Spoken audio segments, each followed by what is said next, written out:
السلام علیکم ورحمۃ اللہ وبرکاتہ۔ دوستو، میں ہوں ہومیوپیتھی ڈاکٹر جاوید اقبال اور آپ دیکھ رہے ہیں میرا YouTube channel care and cure with doctor Javed Iqbal. دوستو، آج کا جو ہمارا ٹاپک ہے وہ رومیٹک فیور ہے، یعنی گٹھیاوی بخار۔ اور دوستو، یہ ایک انفلیمیٹری ڈیزیز ہے اور عموماً اسٹریپٹوکوکس وائرس بیکٹیریا کی وجہ سے ہوتا ہے۔ اسٹریپٹوکوکس بیکٹیریا گلے کی خرابی پیدا کرتا ہے اور جب اس کا مناسب علاج نہ ہو تو اس کے بعد یہ جو ہے خون کی انفلیمیشن ہو جاتی ہے اور اس کے بعد رومیٹک فیور میں کنورٹ ہو جاتا ہے۔ اسی طرح اگر خسرے کا علاج پراپر نہ کیا جائے اور اس کو دبا دیا جائے اور اس کا بخار پراپر ٹھیک نہ ہو تو اس کی وجہ سے بھی رومیٹک فیور شروع ہو سکتا ہے۔ رومیٹک فیور کی جو بڑی علامات ہیں دوستو، اس کے اندر جوڑوں کی دکھن، اس کا درد، اس کا سوج جانا، ان کا سرخی مائل ہو جانا ہے۔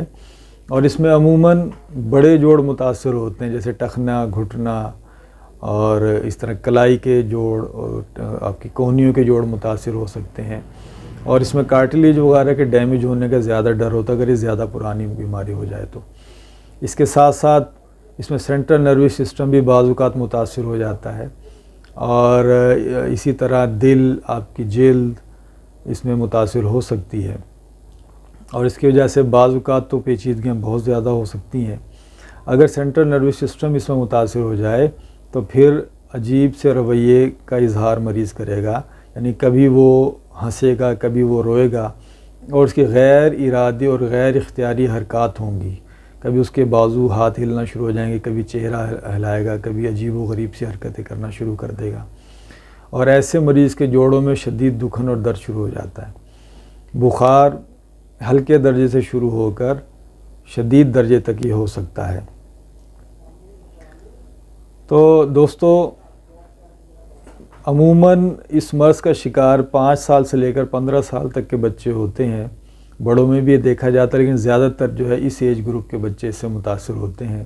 اس لیے گلے کی خرابی کو یا خسرے بخار کو ہلکا نہیں سمجھنا چاہیے، بلکہ اس کا پراپر اور مناسب علاج کروانا چاہیے۔ اور عموماً بخار، یہ جو گلا خراب ہو جاتا ہے اسٹریپٹوکوکس بیکٹیریا کی وجہ سے، یا کسی کو اسکارلیٹ فیور یعنی خسرے کا بخار ہو گیا اور اس کا صحیح علاج نہ کرایا تو اس کے 2 سے 4 ہفتوں کے درمیان اس کا جو ہے دورہ شروع ہو سکتا ہے۔ اور دوستو، اگر اس کا پراپر علاج نہ کیا جائے، یعنی رومیٹک فیور کا پراپر علاج نہ کیا جائے تو اس کی وجہ سے بہت ساری خرابیاں پیدا ہو سکتی ہیں جو کہ مستقل بھی ہو سکتی ہیں۔ اور رومیٹک فیور جو ہے چند ہفتوں سے لے کر چند مہینوں تک بھی جا سکتا ہے۔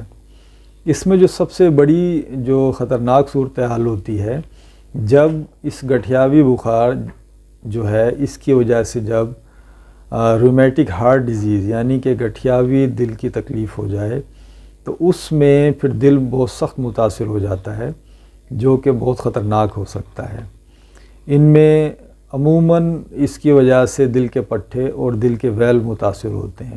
ویلو سٹینوسس ہو سکتا ہے، اس کا مطلب یہ ہے کہ ویلوز کی تنگی ہو سکتی ہے جس کی وجہ سے خون کا بہاؤ کم ہو جائے گا، جو کہ جس کی وجہ سے بعض اوقات موت بھی واقع ہو سکتی ہے۔ اسی طرح سے ویلو ریگرجیٹیشن یعنی کہ ویلوز کی لیکیج ہو جائے گی اور اس کی وجہ سے صاف اور گندا خون دونوں مکس ہو سکتا ہے، جس کی وجہ سے بہت سارے مسائل پیدا ہو جاتے ہیں۔ ایسی ہارٹ کے مسل جو ہیں وہ ڈیمیج ہو سکتے ہیں اور بعض اوقات یہ ڈیمیج پرماننٹ ہوتا ہے۔ عموماً جن لوگوں کو رومیٹک فیور ہو جائے اور رومیٹک ہارٹ ڈیزیز کی طرف وہ چلے جائیں تو اگر وہ چھوٹی عمر میں ٹھیک ہو بھی جائے تو بھی ایسے لوگوں کو بڑی عمر میں جا کے دل کا مسئلہ ضرور بضرور ہو جاتا ہے۔ اس لیے دوستو، اس مرض کو جو ہے ڈھیل نہیں دینی چاہیے اور اس کی فوری طور پر جو ہے اس کا علاج کرانا بہت ضروری ہے۔ اسی طرح اگر ہم اس کے ٹریٹمنٹ کی بات کریں دوستو تو ایلوپیتھی کے اندر اس میں بہت ساری اینٹی بائیوٹکس وغیرہ استعمال کرائی جاتی ہیں، پین کلرز یوز کرائی جاتی ہیں، لیکن ہومیوپیتھی کے اندر علامات کے مطابق اس مرض کا علاج کیا جاتا ہے۔ ان میں عمومی طور پہ اسٹریپٹوکوکسینم نام کی ہمارا ایک نوسوڈ ہے جو کہ اسٹریپٹوکوکس بیکٹیریا سے بنا ہے. شروع میں اسی کو استعمال کرانا چاہیے. اس کے ساتھ پائروجینم ہے اور رسٹاکس ہے، برایونیا ہے، بہت ساری ادویات ہیں. لیکن اصل یہ ہے کہ سب سے پہلے ڈائگنوزز ہونے چاہیے کہ آیا گلے کی خرابی اس کا سبب بنی تھی یا خسرہ بخار اس کا سبب بنا تھا. جب تک اس کی پراپر ڈائگنوزز نہ ہو علاج شروع نہیں کرایا جا سکتا.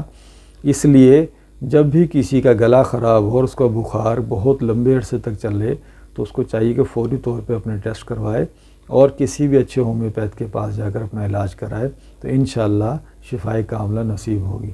امید ہے دوستوں کہ آج کی یہ ویڈیو آپ کے لیے کارآمد ثابت ہوگی. انشاءاللہ نئی ویڈیوز کے ساتھ اور نئے مسائل کو ڈسکس کرتے ہوئے انشاءاللہ آپ سے دوبارہ ملاقات ہوگی. اس وقت تک کے لیے اللہ حافظ. السلام علیکم ورحمۃ اللہ وبرکاتہ.